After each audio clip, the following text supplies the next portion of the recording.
years and then divorced. Oh, Yeah. So they stayed together for a bit of time.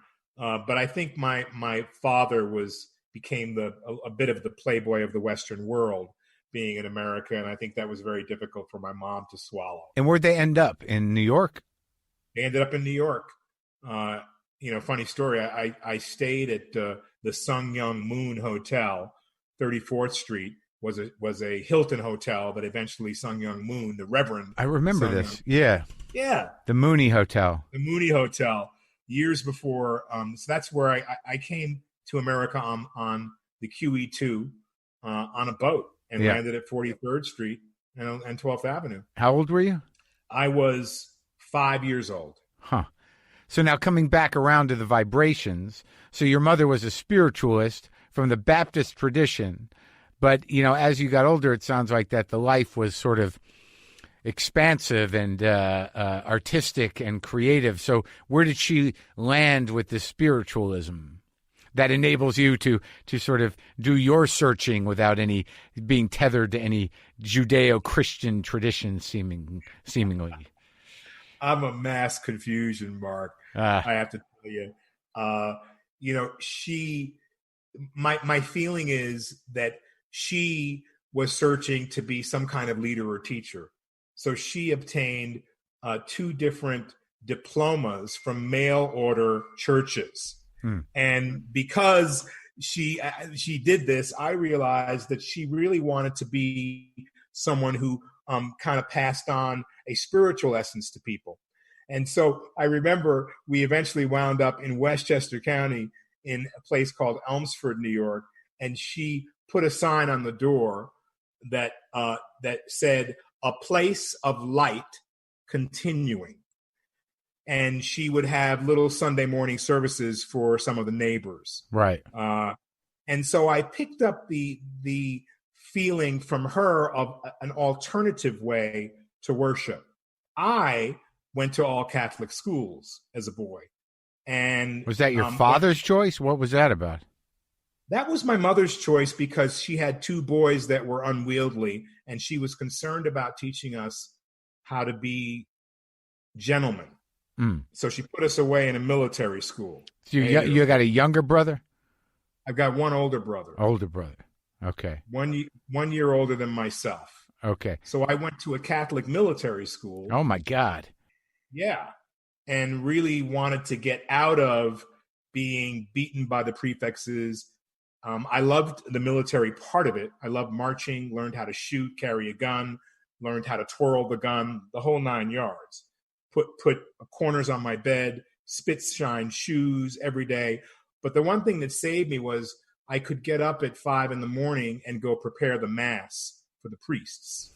And that was a way for me to escape sort of the, military school was, one big, huge dormitory room with, 40 beds in it. And so you're very close to other people and you have no business of your own. Well, that's interesting that's where that came from, because I didn't know. It seems to me that education or that discipline had a profound influence on the way you approach acting. It truly did, and it truly still does. Because I was wondering, when I watch Gus, or I watch older stuff, but more so Gus, because I talked to Cranston years ago, but he's a very practical actor. It's sort of meat and potatoes kind of comes through the studio system because his dad sees it as sort of a utilitarian job and has an approach. But like when I'm watching you, because I was wondering, and I'll be honest with you, I thought, okay, well, this is Gus, and this is the way the rest of this guy's work goes. But for some reason, because of Gus, I'm like, I don't know where this came from. This method he has, but either he had an alcoholic parent or there's some other solution.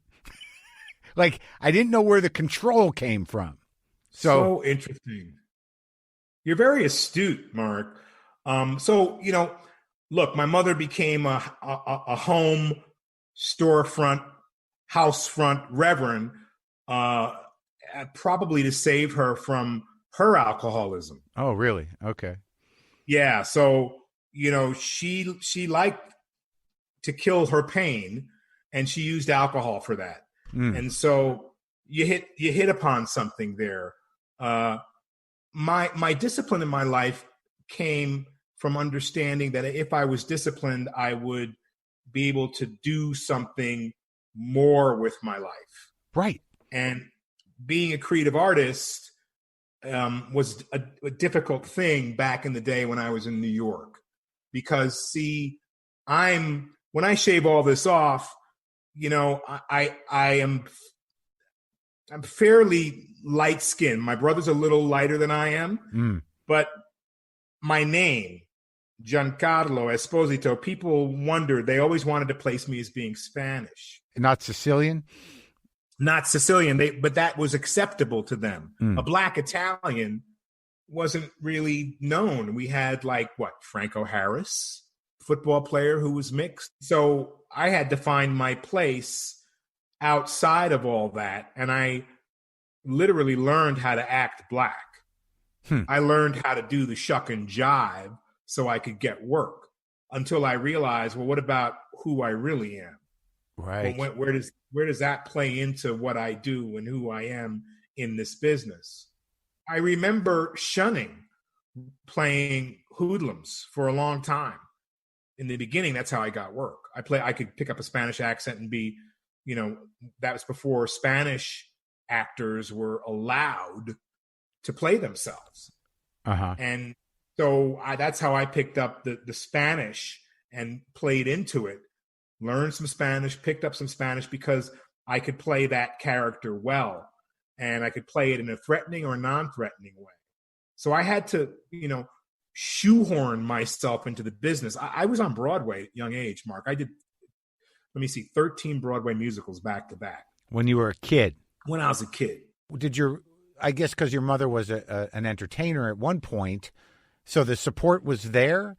How do you get from your childhood into Broadway? What was that?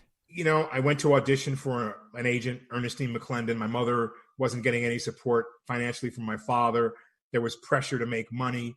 I was sitting at home watching Gigantor. You may remember that show. Right? Yeah. I'm watching Gigantor and a commercial comes on, and my brother and I scratched our heads and went, wow, I could do that. And I was a little white kid on the commercial. Yeah. And my mother took us to an agent who then recommended we do voiceovers so that we couldn't be seen. They wouldn't, because I had very good diction. Yeah. So the agent thought, oh, what a great opportunity. They won't know whether you're black or white or what color you are. That was fortunate, because you were having a hard time with it. That's exactly right. That's really the truth. So I started working for Ray Fowler at RCA. And, dubbing things like one of the very first black commercials was a commercial for a Tasty Cake. And it was like a Pop-Tart. Right. And the black kid on the screen couldn't enunciate. So they called me in and I dubbed over his voice. And I had been doing this for a couple of years. And that's when I went, wait, there was a black person on the screen. Wait, why can I be on the screen? Yeah. And that's when it changed my whole head around. Right. So it's very interesting to be in this kind of nebulous quest for identity in your personal life, and yet and also in the business, because you had a certain amount of versatility. You just had to wrangle it. That once you accepted that you could move through the spectrum of at least Spanish, Italian, and black, it gave you a lot more opportunity, I would think. It certainly did. And it gave me a lot more of self-investigation as well. Because, if you go back in my career, this was the beginning of, and I think that's the through line, is that I've had this incredible opportunity to look at myself and to be proud of who I am as both Italian and black. But when you're in the black neighborhood and the rough cats are approaching you and they say, why do you talk like that? You have to try to, how do you explain that? What why do you enunciate? Why do you enunciate?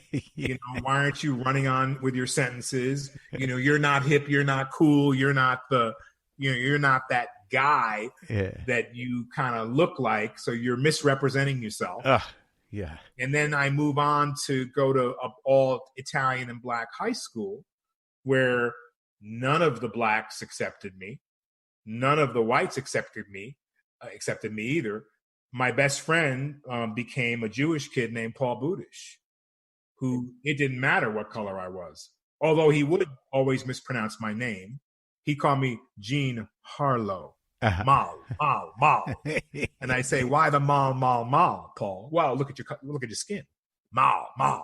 You're bad. You're black. And then I went on to work with Spike Lee, who I didn't have to convince that I was black, but who always had questions that were inspiring about my blackness. But you did a lot of work before that in smaller roles, right?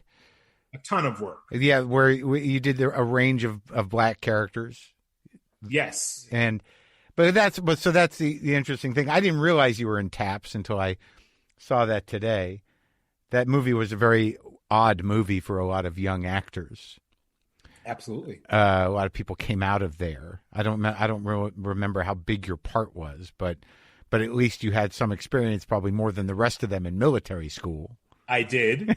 And you don't know how big my part was, Mark. I was hard to miss. I was the black guy. I'm the black guy. Captain J.C. Pierce. Very, very interesting that so many wonderful actors came out of that film. I developed a friendship with George C. Scott on that film. I had 2 kind of exposures to him on Broadway. I was trying to do an impression of him. He had a very kind of like he always sounded like he was about, like there was this intensity that kept coming. Yeah, really good, man. I'm working on it. It's a very I don't do impressions, but for some reason I've never heard one before, and he had such a specific way of yelling. Yes, he did. Yes, he did. So what was your relationship with him? Well, I was doing Seesaw, which opened the Eurus Theater, and there were 2 other theaters within that Eurus complex, and he was doing Uncle Vanya.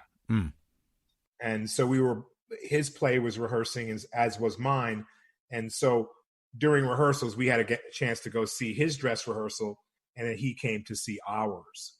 And I was, that 13-year-old child Broadway star who was being interviewed by Louisa Kreisberg of the Gannett newspapers in the restaurant in the complex after the show. And I'm in the middle of an interview, and there's this heavy hand comes up I'm literally in the middle of it being interviewed. Yeah. Comes up behind me, puts his hand on my shoulder. I turn around. It's George C. Scott. He's like, I saw you. I saw you. Yeah. You don't do it. Now, he was way in to cocktail hour. Don't do it. No, and I'm 13, and this dude I'm looking at this guy like I've seen all of his movies. You're fantastic, but don't do it. I tell you. And I went, oh. And then, he looked around the table. Are you his mother? He's fabulous. Don't let him do it. Who are you? You're interviewing him? Yeah, he's a star, but he's not going to do it. Oh, and then he walks away. Wow. And then he turns around. He comes back. And he whispers in my ear, unless you really have to. And he walks away and disappears. And I realized what he was telling me. And I never forgot that, because he was telling me that you have to be in it and committed all the way. Yeah, and you're gifted and you're young enough to have a choice now. That's right. That's right. That's right. And he wanted me to know and to be sure and to question myself as to whether that choice was right for me. So cut forward 4 or 5 years later, that was my star moment with George C. Scott. Yeah. I get called, look, I realized in my journey, Mark, I was a song and dance man. My mother was a singer. She knew Pearl Bailey. I knew Ben Vereen, went to see Pippin. I wanted to be, in a way, Ben Vereen. But then I started to realize that African Americans, black people, as we call ourselves now, we were the entertainment. And I really wanted to move people from one place to another. Yeah. I didn't want to live by my color and just live by doing black shows. And so I started to do plays. because I felt like they were a really important part of my growth. So, so you're saying as a younger